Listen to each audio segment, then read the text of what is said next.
I feel like I'm kind of stuck on the outside almost. Like everybody that I work with is around here, you know, so being out there is challenging just because I kind of feel like I'm an outsider kind of looking in a lot of the time. But I am working on like moving out here, so Okay. yeah. So then what's stopping you from like being here more often? I do work right now, so I guess work and money, I guess. Okay. I'm a nanny, so Okay. I work with kids. Kind of in this similar vein where I guess what I'm kind of hearing is that it's kind of like there is a Wheaton U, and then there's like you come here and you have a goal, you have things that you work on here. Yeah. To that end, is Iris Wu your real name? No, it's not. It's not? It's actually funny you said how there's two sides of me because Okay. the people in Wheaton, they don't know me as Iris, they know me as my real name. And then everyone else, like my friends and the people I work with, they know me as Iris. So it's like, there is kind of two sides of me, I guess. And your real name being? My real name is Lizzie. Okay. Yeah. And so who calls you Lizzie and who calls you Iris? My family and like the people in my neighborhood call me Lizzie. Like the people that grew up with me, I guess, they would call me Lizzie too. How would you describe the Iris Wood persona? I would say it's more outgoing. I used to like do a lot of DJing and stuff, and I kind of found myself being pretty shy and reserved while doing that. And I was like, oh, like if I change my name, I can be more sociable. I'm very much a hermit, and I don't like to go out. I like to just stay in my house and do that kind of stuff. So I would say Iris is more like sociable, outgoing, personable, like that type of stuff. Why did you feel that those weren't things you could do as Lizzie? When I was deciding what I wanted to do, like as my career, people would tell me like, oh, I don't think that's possible just because you're shy, like you're not good at talking to other people, you're pretty quiet, like how are you expect yourself to do interviews and do DJing and host these events and everything? And I was like, well, I guess that's kind of true, like maybe they're right, like I'm not that type of person. But then I was like mad at myself for second guessing my abilities. Who were those people? Definitely my parents. I don't want to like call them out, but I feel like my dad was definitely like the one person who would say that a lot. Something I'm like trying to stop doing is looking for their validation and approval. I'm trying to just do what I want to do instead of doing what they want me to do. And how do they feel about what you do? So at first they were definitely like hesitant of me doing all this stuff, but I feel like over these past 2 years they've seen me be successful and working really hard to pursue what I want to do. So I feel like now they're very supportive and they really believe in me, which is really cool. So yeah, they've been like great for like the most part. So what were their like initial criticisms that they would?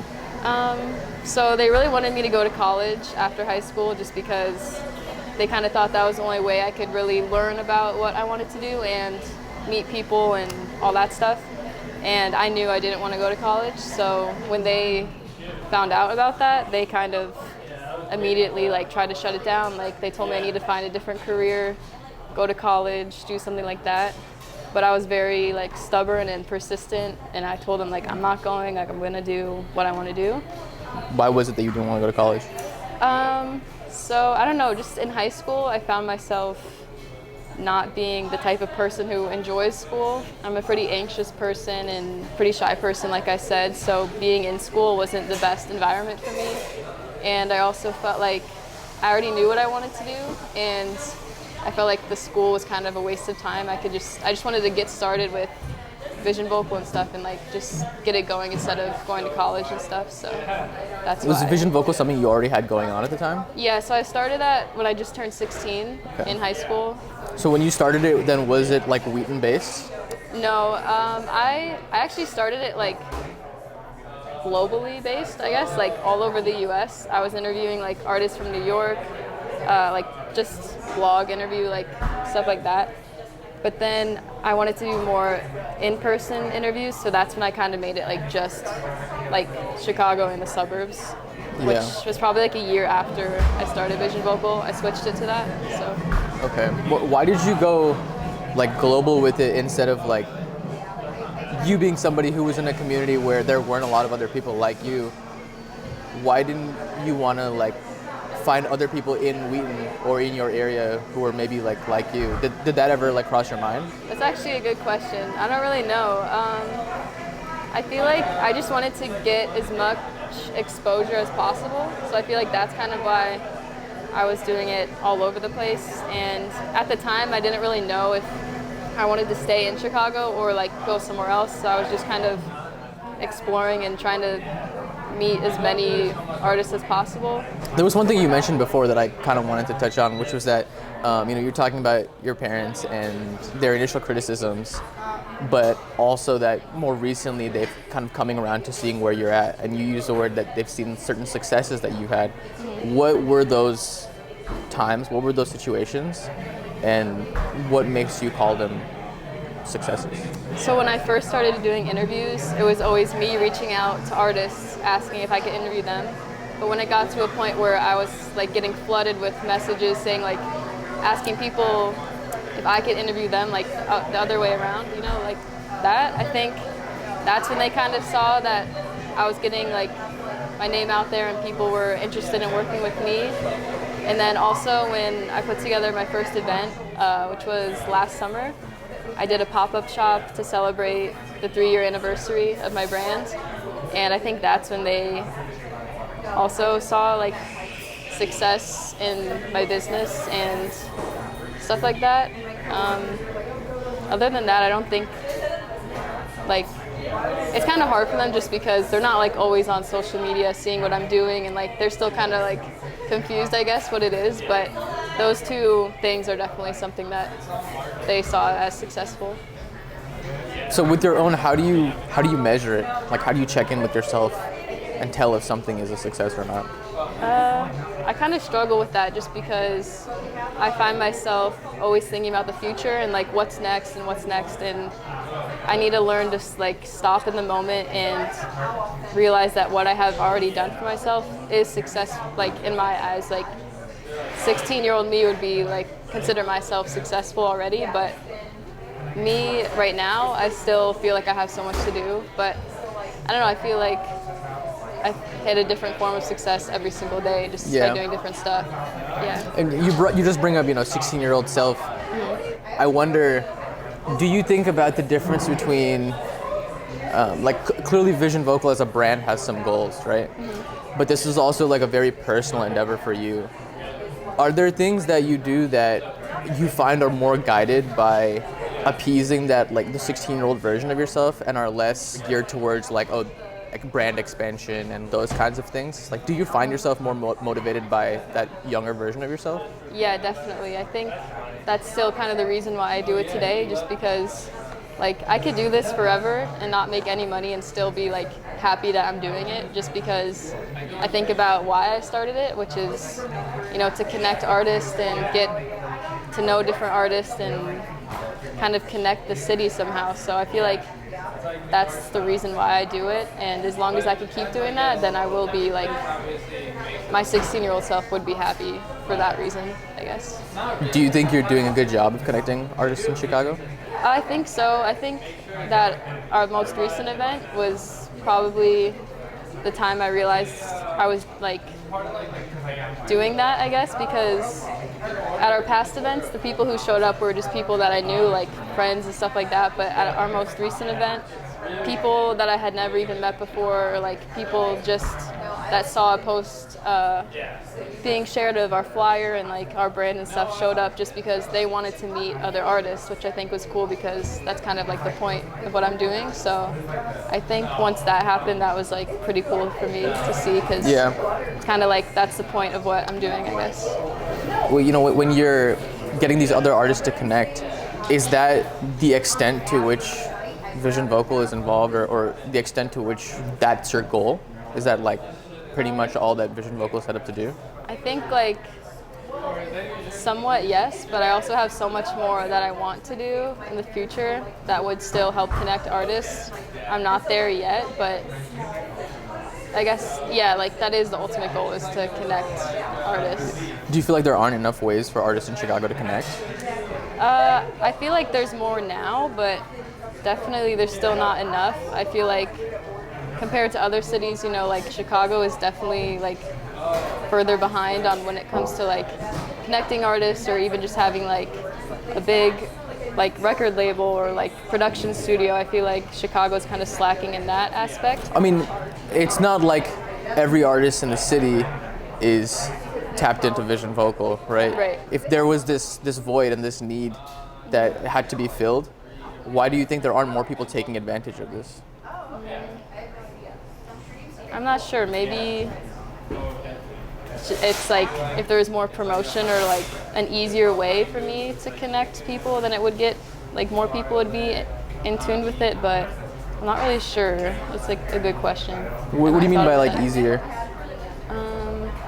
I don't know. I feel like I just have like, you know, an Instagram page and a small YouTube channel, and I feel like if it was something bigger than that, maybe more artists would be like connected with it. I don't know. I mean, what do you think it being bigger would change? Like, if you had unlimited resources, what would you be doing differently? I think once I have enough resources, my goal would be to create a few different things. I want to create a music venue, like somewhere in the city, and then also a whole production studio where artists can like just come together and work together and meet other artists. So I mean, why would you want to create it? I mean, do you feel like there's not enough music venues in Chicago?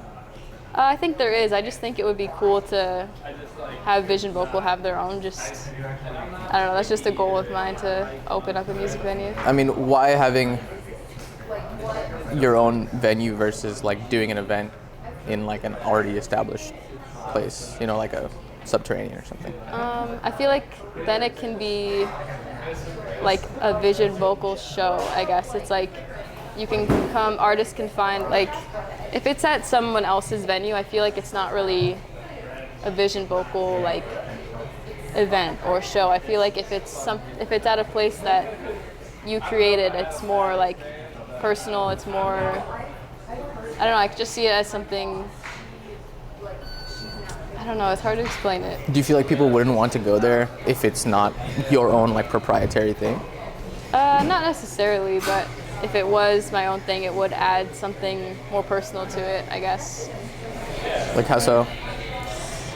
Because you hosted an event there, right? Yeah. I don't know, I feel like owning a space is different than using someone else's space, just again because it's more personal and people would want to go there just because of the name, I guess. I'm not really sure. I mean, people didn't know the name of the venue, but they still went there Yeah. for your event, right? Mm-hmm. So doesn't that kind of counter what you were saying about, you know, you necessarily having to own the venue? Because I feel like you've already proved that to yourself. Yeah, right? that is true, because where we did have the event, it's not like people went because of the venue, it's just because of who we were, I guess. So yeah, what you're saying is right. Like, yeah. So would you want to be doing more in-person events then? Yeah, that's my next goal, is to host 2 events a year, because right now we're only doing 1. So I would love to do like, you know, it could be like an art show or a fashion show or like even a concert, like something like that, aside from our anniversary party, which we do every year. So that's my next goal, is to do that. Yeah. So, you know, aside from doing more in-person events, what are like some other ways that you imagine that this would grow? Like things that you're looking forward to growing, and also things that like maybe you've done in the past that you've learned from and you don't necessarily need to repeat again? So things I want to do like in the future, I would love to have like more traction to our YouTube page, just because that's where all of our interviews are, and I think it would be cool to get more like views and stuff on there and work with like bigger Chicago artists, I guess. And then Work with bigger Chicago artists? yeah, or not, well, that like kind of takes away from like working with the smaller artists, but I think while still working with the smaller artists, I think it would be cool to do like eventually work with some bigger artists, not like in the same way I am with the smaller ones, but just like still interviewing them, I think would be cool.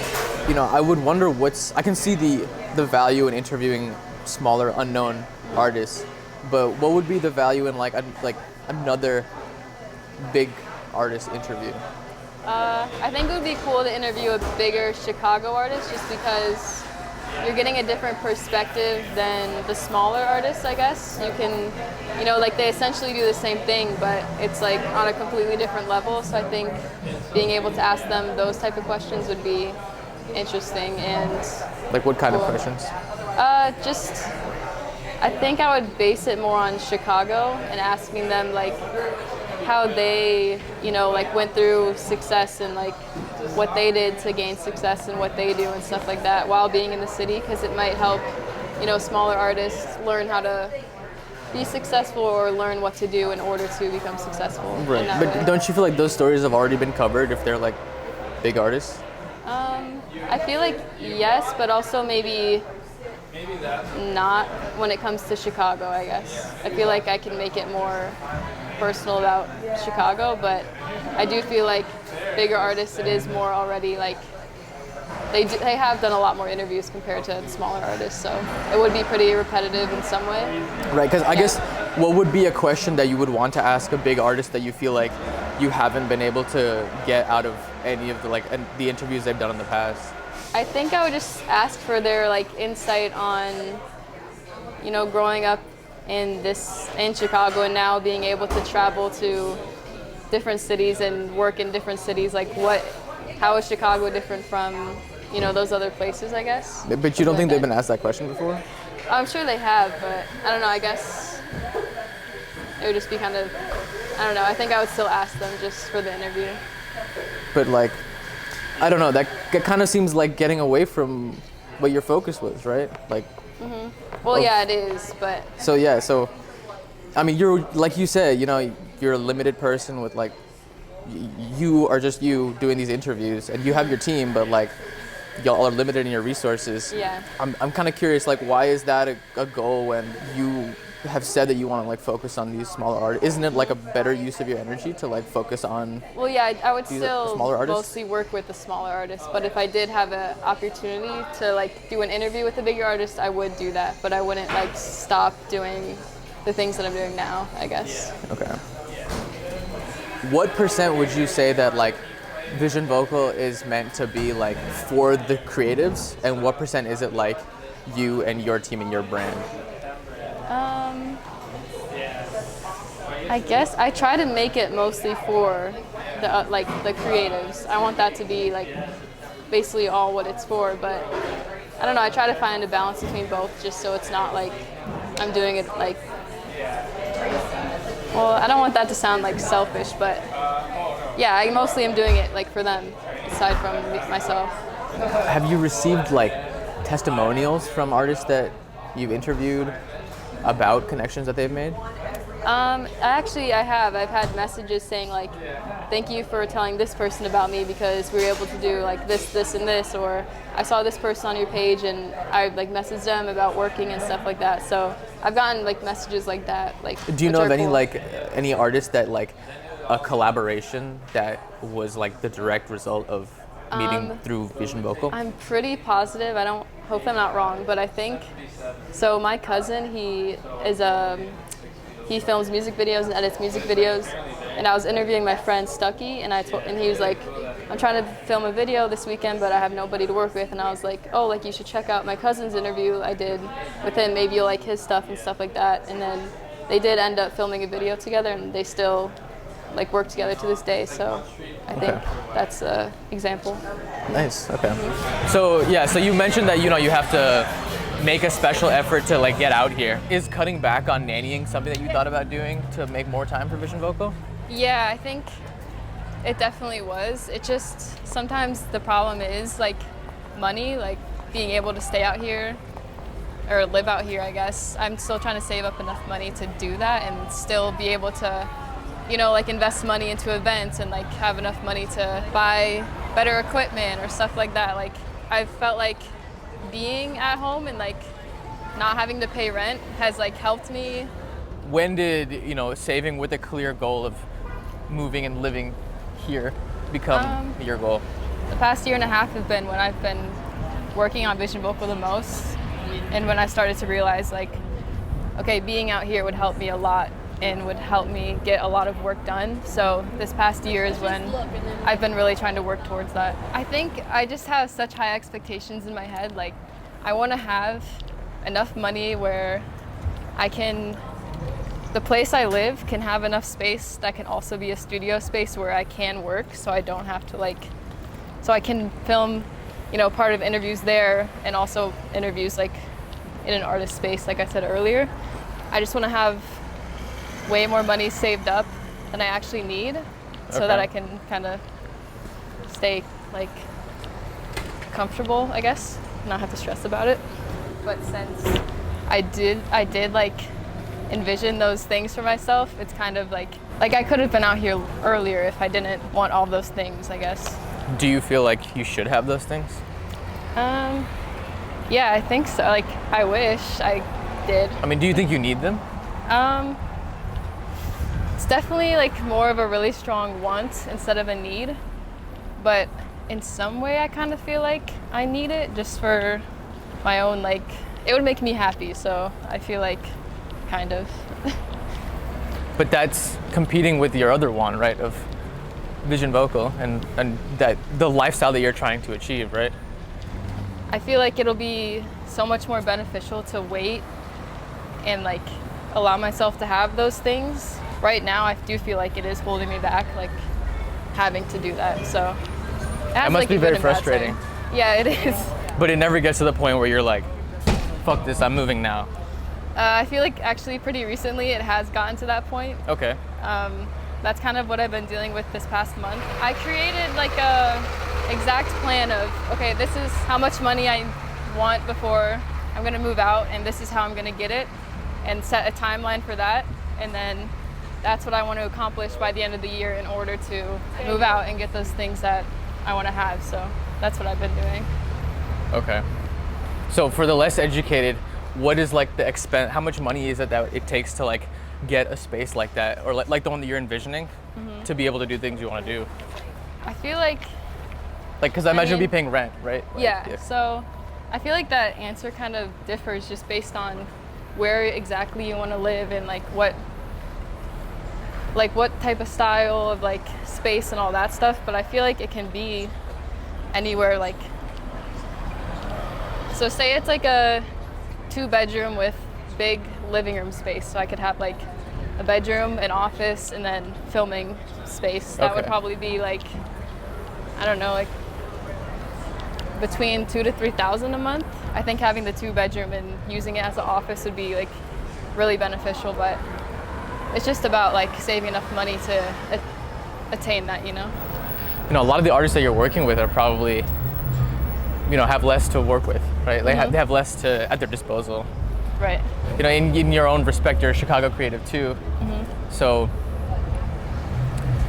I guess, would it not create a closer sense of kinship for you and the rest of the artistic community to also be kind of in the grind, in the hustle? Yeah, I think so, but because I feel having the ability to save up money and stay with your folks is a privilege, right? Yes, it is, and I'm very grateful that these past few years they've allowed me to stay in their house and not have to pay rent, and I'm able to work as much as possible and save my money.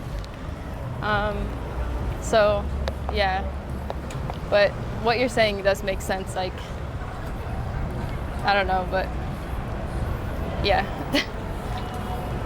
Is there a scene or a specific space that you feel like Vision Vocal is uniquely tapped into that you don't feel like other people have got eyes on?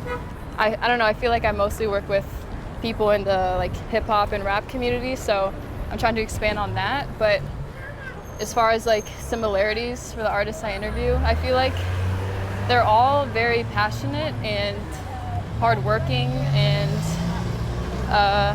each of them are so different from each other. I feel like they're all unique, and I mean their music is pretty personal to who they are. So it's not a particular subculture. It's really just your through your network, right? Whoever you find. Yeah. So you were talking about branching out. Who are some artists that are different from the space that you've been in that you're interested in getting into?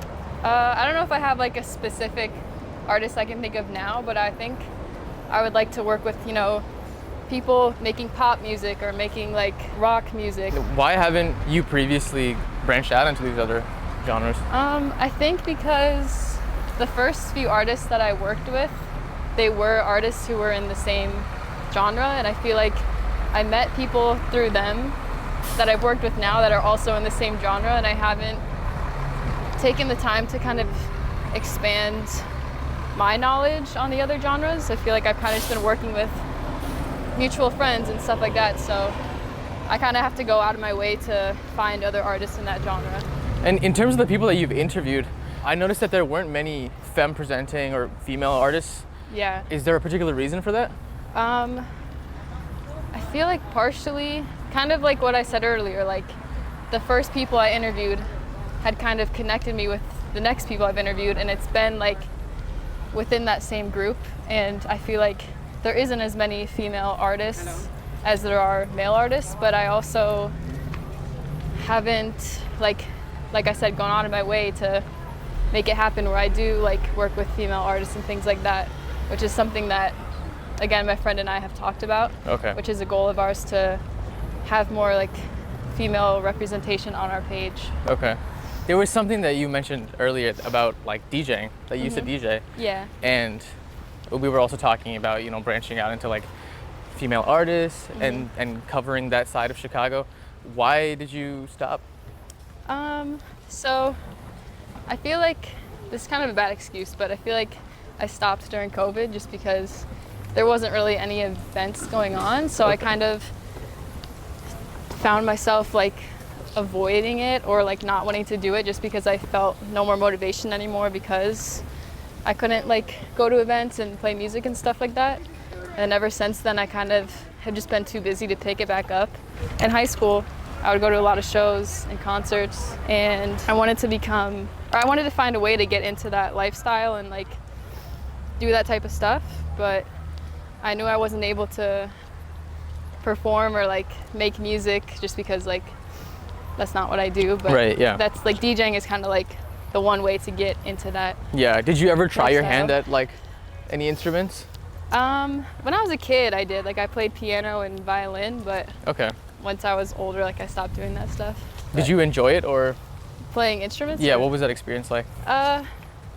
I feel like I did enjoy it, but sometimes I kind of felt like it was more of a chore. Like I didn't really do it because for the right reasons, I guess. I don't know, it was just something for me to do. So I kind of like lost interest in it. I mean, I wonder, like, you were involved in a lot of different artistic things as a high schooler, but Vision Vocal like won out. Right. Do you think that like when that decision to not go to college was there, was it clear that it was because of Vision Vocal, or was it just like college is not right for me, but I still have these other options? Like, I feel like it's both. I feel like I definitely knew college wasn't right for me, and then part of me made Vision Vocals so that I could have something for myself instead of going to college, but then I also just did it because of why I wanted to, like connecting artists and stuff like that. So I feel like it was both of those things. do you ever look back on it like, maybe going to college is a good idea? Yeah, I do think about it every once in a while, just wondering like, okay, maybe I could have met this or like these type of people and had these type of connections if I was in school, or I could have experienced different types of things or had more freedom like going to school. But then I also feel like if I was at school, I would have a hard time balancing schoolwork and balancing what I want to do while also somehow like having a job and making money, that I felt like it was just a better idea not to go to school. So, but yeah, I do think about it a lot, like if it would have been more beneficial to go instead of not to go. What about going to college for like music business? I did think about doing that, but part of me was like, I don't know, I'm a very like hardworking and persistent, determined person where I kind of convinced myself that I had enough resources to teach myself like what I wanted to learn, and like, you know, like being able to learn on YouTube or through different websites or people, like I felt like I learned better in those ways opposed from going to school, I guess. Like it's harder for me to learn in school compared to like learning on my own. So do you think that it would be accurate to say that you feel like you're mostly held back by yourself? Yeah, I think me being in my head and me being shy and like working on like being confident enough to do what I want to do is what's holding me back the most. I think ever since I was a kid, like my parents were pretty hard on me. Like obviously that's a good thing. Like they want me to do the best that I can and like succeed, but I feel like it's also like it was also a negative thing just because ever since I was young I've had these like super high standards from them and then created onto myself and then never feeling like it was what I was doing was like good enough. And then I feel like that happening when I was a kid has kind of just carried on to who I am now, and it's kind of hard to change those ways, you know? Okay. Do you have siblings? Yeah, I have 2 siblings. I have an older sister and a younger sister. Okay. Sometimes I feel like maybe I was compared to my siblings, which made it worse just because like there's nobody in my family doing anything creative. Like that, and I don't mean that in like a bad way, but just like their careers, and then my sister like going to university to do like I don't know, just to have a normal, more steady job has been kind of like, it's like I have to kind of live up to that standard, I guess, like her, you know, being successful in school and like finding a job and things like that. I feel like my parents have kind of expected me to do that same path, which has been hard as well. So you, like what you said, where you're the only creative one, how does that make you feel? It's kind of like a love-hate relationship with it, just because I like how it makes me unique and like different from them, and like I don't know, it makes me kind of feel like I'm my own person aside from like being with my family. And then I don't like it just because I am like so different from them that sometimes it is hard to like, you know, relate to the same things or like feel the same way about things, or I don't know, stuff like that. It's just hard for me to fit in with who they are because we're so different. Do you wish you were like them? Like, do you view this as like a burden in some sense? I think younger me like definitely would think that I wish I wasn't this way and I wish I was like them and wasn't pursuing this career path. But now I kind of look at it in a positive way, and I feel like it makes me who I am, and it's unique and different from them. So now I do like that I'm not similar to them and kind of my own person and independent apart from who they are. Like I do think I am myself like most of the time, but say like I'm meeting somebody for the first time and want to leave a good impression and want to work with them in the future, like I still am myself when I'm talking to them, but I feel like who I am, I would be very shy and like not go up to them, but who I need to be would be like somebody who would go out of my way to like speak to them and be more outgoing than who I am. So I feel like that's the way that I need to be. So circling back, since we landed on this same topic, would you now feel comfortable telling me like the meaning behind the name Iris Wood? Sure, why not? Okay. So the word iris, I kind of see it as my vision, or like the things I want to achieve and the things I want to do, like my goals and vision. And then the word wood is kind of like a play on words. Wood, like W-O-U-L-D. So my vision wood is kind of like what it means. So when I made the name, or when I was saying what I want to do as my career, people were telling me like, oh, you won't be able to do that because you're shy, you're reserved. So like I thought, okay, Lizzie wouldn't do that, but maybe I could, my vision would allow me to do that. So Iris would, like my vision would allow me to be more outgoing and achieve the things I want to do. So that's kind of like what the name means, if that makes sense. Yeah. Yeah. Is there a hope for you that maybe someday it'll just become Lizzie Wood? I think like yes, but not like, I think hypothetically yes, like that's what I want the goal to be, but I don't think I would ever go by Lizzie Wood. Right. Yeah. I mean, speaking metaphorically. Yeah. Right. And at that point, do you imagine that like that name and the significance of that moniker is gonna like change or go away? I have thought about that before. Like kind of when I was struggling with like the two sides, like I was kind of thinking like, what's the point of all this? Like, why did I even do this to begin with if this is just who I am and stuff like that? So I feel like it's starting to become one instead of two opposite people, I guess.